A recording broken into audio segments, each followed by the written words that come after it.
வணக்கம், நான் உங்க கார்த்திகா. தினமும் நம்ம செல்ஃப் டிஃபென்ஸ் டெக்னிக்ஸ் பார்த்துட்டு இருக்கோம். இது வரைக்கும் கொடுத்த டெக்னிக்ஸை ப்ராக்டிஸ் பண்ணி அதில் கண்டிப்பாக பெனிஃபிட் பண்ணியிருப்பீங்கன்னு நம்புறேன். இன்னைக்கு வந்துட்டு ஒரு சிம்பிள் எஃபெக்டிவ் டெக்னிக் நம்ம திருப்பி பார்க்க போகிறோம். ஸ்லாப்பிங். ஜென்ரலாகவே வந்துட்டு நம்ம இப்போ ஒரு பப்ளிக் பிளேஸில் பேசிகிட்டு இருக்கோம் அப்படின்ற பட்சத்தில் வந்துட்டு திடீர்னுட்டு இந்த மாதிரி சுச்சுவேஷனை கண்டிப்பாக நீங்கள் அவாய்ட் பண்ணணும். பட் இன்கேஸ் ரொம்ப அக்ரெசிவா போய் அந்த சிச்சுவேஷன் அவங்க ஸ்லாப் பண்ண வராங்க அப்படின்னா அதை எப்படி நீங்க டிஃபெண்ட் பண்ணலாம் அப்படின்னு தான் இன்னைக்கு பார்க்க போறோம். இன்னைக்கு இந்த டெக்னிக்ஸ் எக்ஸ்பிளைன் பண்றதுக்கு என் கூட என்னோட பார்ட்னர் கிறிஸ்டினா இருக்காங்க. Hi Christina. Hi. Welcome to the show. So first technique பார்த்தீங்கன்னா இப்போ ஸ்லாப் பண்ண வராங்க. ஸோ இதை நீங்க பிளாக் பண்றீங்க. இது பிளாக் பண்ணும் போதே ஸ்லாப் பண்ணுங்க. எஸ். ஸோ இப்போ நீங்க பிளாக் மட்டும் தான் பண்ணீங்க. இந்த விஷயத்துல நீங்க உங்களை மட்டும் தான் டிஃபெண்ட் பண்ணீங்க. ஆனாலுமே அகெயின் டூ இங்க பிளாக் பண்ணும்போது ஆட்டோமேட்டிக்கா அவங்களுக்குமே வந்துட்டு அவங்க ஸ்லாப் பண்ண ட்ரை பண்ணாங்க அப்படின்னா அட்டாக்குமே ஆகுது. ஸோ இந்த டெக்னிக்ல நீங்க பாத்தீங்கன்னா உங்களோட எய்ம் என்ன, டிஃபெண்ட் பண்றது. அந்த டிஃபென்ஸோட ஒரு அட்டாக்குமே இருக்கு. ஸோ அந்த அட்டாக் இன்கேஸ் அவங்க அடிச்சாங்கன்னா அவங்க மேல படும்.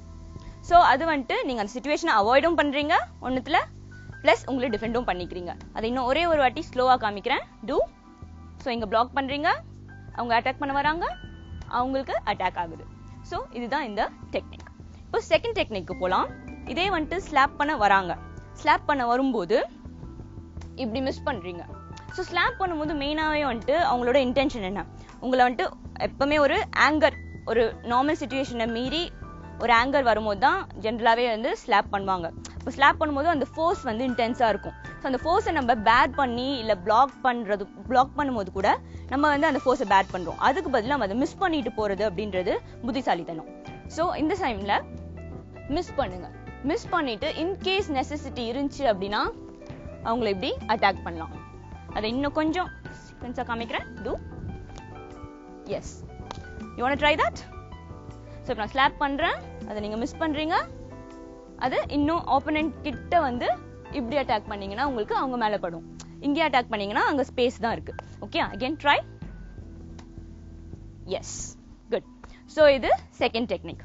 இதுவும் நீங்க ஸ்லாப்பிங்க்கு ப்ராக்டிஸ் பண்ணிக்கலாம். இது ரொம்ப ஈஸி தான். ஜஸ்ட் இந்த மிஸ்ஸிங் உங்களுக்கு வந்துச்சுனாலே அந்த ஸ்லாப்பை நீங்க இவேட் பண்ணிடுவீங்க. அடுத்து தேர்ட் டெக்னிக்கு போலாம். இது அப்போ நீங்க பிளாக் பண்ணிருக்கீங்க, கூடவே வந்துட்டு இப்படி அட்டாக் பண்றீங்க. இதுல வந்து ஆக்சுவலா வந்து இதுவுமே வந்துட்டு ஒரு இன்டென்ஷனோட அவங்க வராங்க அப்படின்னு உங்களுக்கு தெரியுது. ஜென்ரலாவே வந்து ஸ்லாப் பண்றவங்க வந்துட்டு அக்ரெசிவ்னஸ் வந்துட்டு அவங்களுக்கு ஓவர் ஆகும்போது அப்படிதான் வந்து அவங்க ஸ்லாப் பண்ணுவாங்க. அதை வந்துட்டு நம்ம மோஸ்டா அவாய்ட் பண்ணிக்கிறது இட்ஸ் பெட்டர். அதுக்கு மெயினா மிஸ்ஸிங் ஃபாலோ பண்ணிக்கோங்க, திருப்பியும் அட்டாக் பண்றதை விட. ஓகே, ஸோ இப்போ தேர்ட் டெக்னிக் பார்க்க போலாம். இந்த டெக்னிக் போறதுக்கு முன்னாடி உங்களுக்கு ஒரு சிம்பிள் விஷயம், பேசிக் விஷயம் சொல்லி தரேன். இப்போ ஜென்ரலா வந்து இதுலயுமே நம்ம ஸ்லாப்பை மிஸ் தான் பண்ண போறோம், மிஸ்ஸிங் கூட சேர்ந்து ஒரு அட்டாக்கும் பண்ண போறோம். ஸோ ஃபர்ஸ்ட் அந்த மிஸ்ஸிங் எப்படி பண்றதுன்னு பாருங்க. ஜென்ரலாவே வந்து எல்லாருமே இப்படி உட்கார்ந்து எழுந்திருப்பீங்க, கரெக்டா? ஸோ இப்போ ஒருத்தங்க அடிக்க வராங்க அப்படின்ற போது டக்குன்னு நம்ம இப்படி உட்கார போறோம். ஸோ இது உட்காரும் போது உங்க லெக்ஸ் அண்ட் ஷோல்டர் லெவலுக்கு உங்க லெக்ஸை வச்சுக்கோங்க. ஸோ இப்படி இருக்கு அப்படின்னா ஜஸ்ட் இந்த லெவலுக்கு வச்சுக்கோங்க. இதுல இருந்து பேக் போன் ஸ்ட்ரெயிட்டா போகணும். ஸோ பேக் போன் ஸ்ட்ரெயிட்டா போகும்போது உங்களுக்கு இப்போ ஆப்போனண்ட்டை வந்து புஷ் பண்ண போறீங்க. புஷ் பண்ணும்போது அது ஸ்ட்ரெயிட்டா இந்த பார்ட்ல ஃபோக்கஸ் பண்ணி புஷ் பண்ண போறீங்க. ஸோ அது ஸ்ட்ரெயிட்டா ரிலீஸ் ஆகும். ஸோ அதுதான் இப்போ நம்ம அப்ளை பண்ண போறோம். ஸ்லாப் பண்ணுவாங்க, இங்க மிஸ் பண்றீங்க, இங்க புஷ் பண்றீங்க. ஓகே, ஸோ இதுதான் இந்த டெக்னிக். நீங்க ட்ரை பண்ணுங்க. ஸ்லாப், அதுல புஷ். அகைன் அது உட்காரும் போது இப்படி போகுது, கரெக்டா? ஸோ அந்த லெக் வந்து எப்பவுமே இப்படி போகாம ஷோல்டர் லெவல் இப்படி வச்சுட்டு ஸ்ட்ரெயிட்டா போகணும். So again try that. Yes, somewhat. அது கொஞ்சம் பண்ணும்போது இன்னும் கொஞ்சம் நீங்க அந்த ஆப்போனன்ட்க்கு ரீச்ல இருந்தீங்க அப்படின்னா உங்களுக்கு அந்த புஷ் கரெக்டா வரும். ஓகேயா? ஸோ இப்போ ஸ்லாப் பண்ண வரும்போது ஆப்வியஸா அவங்க கொஞ்சம் நெருங்குவாங்க. அந்த நெருங்கறத அவே பண்ண போறீங்க. ஓகேயா? ஸ்லாப் பண்ணுவாங்க. எஸ். ஓகே, ஸோ அந்த ஸ்பேஸ் வந்து இதுல அவ்வளோவே இல்லாம கொஞ்சம் டிஸ்டன்ஸ் இருந்துச்சு அப்படின்னா தான் உங்களால அந்த புஷ்ஷை எஃபெக்டிவா காமிக்க முடியும். ஸோ இது தேர்ட் டெக்னிக். இதையும் ட்ரை பண்ணி பார்த்து சொல்லுங்க.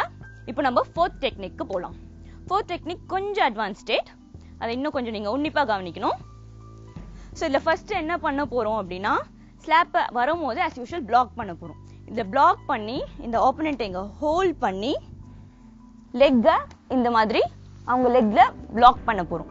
சோ இப்படி பண்ணும்போது அந்த ஆப்போனன்ட்டோட பேலன்ஸ் போகும். பேலன்ஸ் போகும்போது நீங்க அப்படியே நார்மலா தான் நடப்பீங்க. பட் அவங்க அப்படியே வந்துட்டு கூடயே டிராக் பண்ணிட்டு போலாம். ஸோ ஃபார் எக்ஸாம்பிள் ஒரு சிச்சுவேஷன்ல வந்து தெரிஞ்சவங்க இல்லாம கொஞ்சம் தெரியாதவங்க வந்து ஸ்லாப் பண்ண வராங்க அப்படின்ற சிச்சுவேஷன்ல ரெடி ஸ்லாப் அவ்வளவுதான். வாங்க அப்படியே போலீஸ் ஸ்டேஷன் கிட்ட போலாம் அப்படின்னு சொல்லிட்டு எடுத்து போக வேண்டியதுதான். So these are some of the techniques. Slapping வரும்போது நீங்க இந்த மாதிரி டெக்னிக்ஸை ஈஸியா இருக்கு, சிம்பிளா இருக்கு, எஃபெக்டிவாவும் இருக்கு. இதை அப்ளை பண்ணி பாருங்க. இன்னைக்கு நம்ம 4 டெக்னிக்ஸ் ஸ்லாப்பிங்காக பார்த்தோம். இந்த விஷயங்களை கண்டிப்பா பிராக்டிஸ் பண்ணி அதுல பெனிஃபிட்ஸ் அடைங்க. இன்னும் நிறைய டெக்னிக்ஸோட நாளைக்கு உங்களை மீட் பண்றேன். Until then, நன்றி, வணக்கம்.